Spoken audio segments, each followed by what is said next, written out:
Hello friends, my kitchen my રેસિપીમાં આપનું સ્વાગત છે।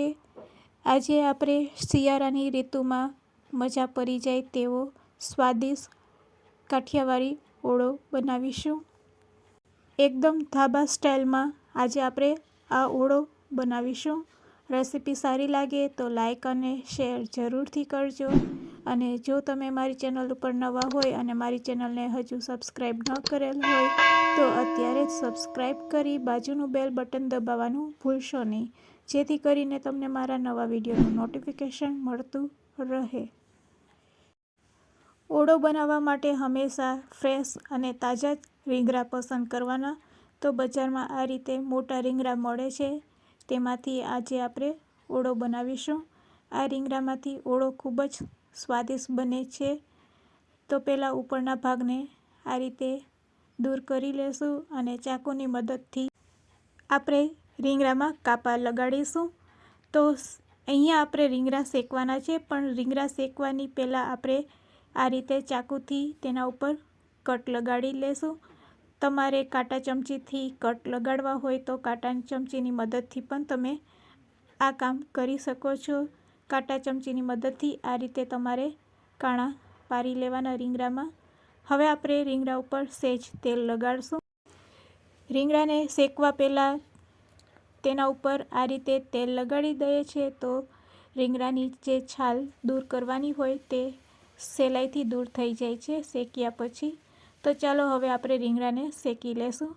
તો ગેસની ફ્લેમ આપણે ચાલુ કરીશું અને પછી તમારી પાસે આ રીતે કોઈ સ્ટેન્ડ હોય તો તેના ઉપર આ રીતે રીંગણાને સેટ કરી દેવાનું અને રીંગણાને સારી રીતે આપણે ગેસ ઉપર શેકી લેશું। ગેસની ફ્લેમ હાઈ રાખી અને રીંગણાને શેકવાનું। એક બાજુ રીંગણું શેકાઈ જાય એટલે તેને પલટાવીને આ રીતે શેકી લેશું અને પછી બંને બાજુ સારી રીતે શેકાઈ જાય એટલે રીંગણાને આપણે એકવાર ઊભું રાખીને પણ શેકી લેશું, જેથી ચારે બાજુ રીંગણું છે એ સરસ શેકાઈ જાય। ફક્ત 5 મિનિટમાં જ રીંગણું શેકાઈને આપણું રેડી થઈ જશે।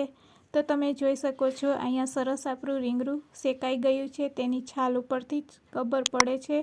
અને એકવાર આ રીતે હાથેથી પણ ચેક કરશો તો તમને ખ્યાલ આવી જશે કે રીંગણું છે એ શેકાઈ ગયું છે। તો તે જ રીતે આપણે બીજા રીંગણાને પણ શેકી લેશું। તો અહીંયા આપણા બંને રીંગણા શેકાઈ ગયા છે, તેને ઠંડા કરી લેશું અને પછી ઠંડા થઈ જાય એટલે છાલ દૂર કરી લેશું।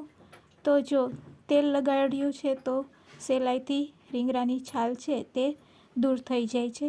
તો બંને રીંગણામાંથી આ રીતે આપણે પહેલાં છાલ દૂર કરી લેશું। રીંગણાની છાલ દૂર કર્યા પછી હવે તેનો આપણે છૂંદો કરવાનો છે।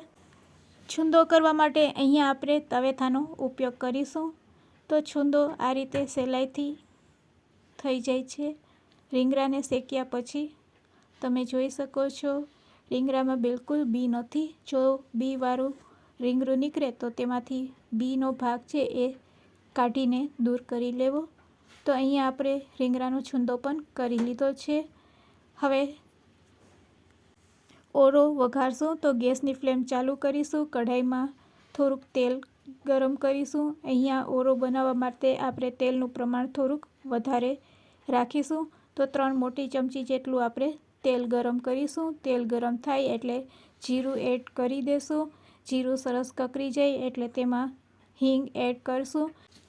ત્યાર પછી તેમાં આપણે 1 વાટકી જેટલી સમારેલી ડુંગળી એડ કરીશું અને 6 થી 7 લીમડાના પાન એડ કરીશું। ડુંગળી સહેજ ગોલ્ડન બ્રાઉન કલરની થાય ત્યાં સુધી આપણે તેને તેલમાં ચડવા દેશું।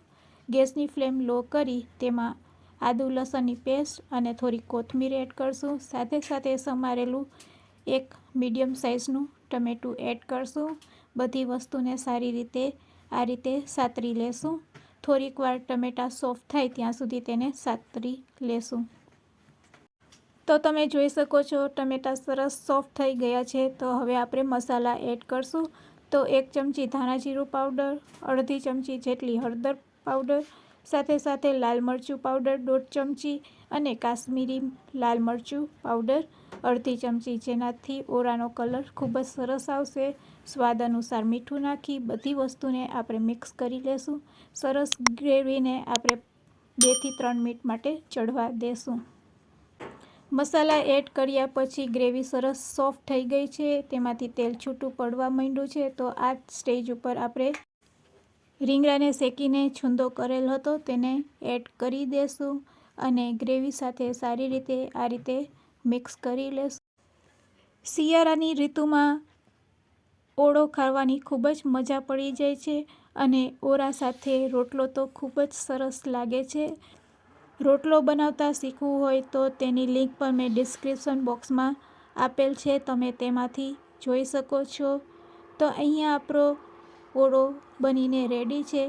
2 મિનિટ માટે આ રીતે મીડિયમ ફ્લેમ ઉપર આપણે તેને પકાવશું એટલે તેમાંથી તેલ છૂટું પડવા માંડશે.